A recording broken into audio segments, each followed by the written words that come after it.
Hey guys, in this video I will show you how to create videos on InVideo AI. Alright, so let's begin with the video.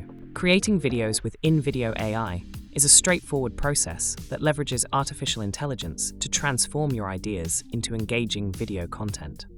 Here's a step-by-step guide to help you get started. Visit the website, navigate to InVideo AI's homepage. Create an account.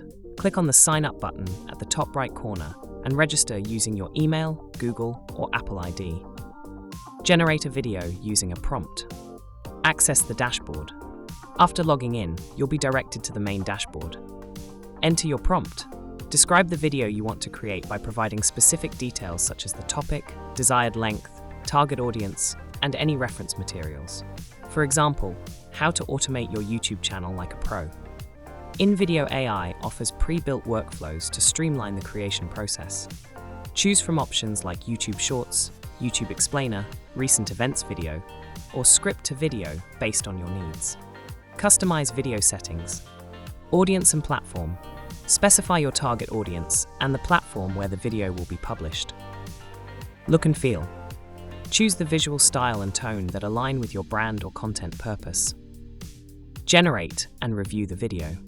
Initiate generation. Click on Generate Video and allow InVideo AI a few moments to process your prompt and create the video. Preview the output. Once generated, watch the video to ensure it meets your expectations. Edit and refine. AI-assisted edits. Use commands to make adjustments, such as increase the pace of the video. Manual edits. Click on Edit to access tools for modifying media, text, voiceovers, and other elements.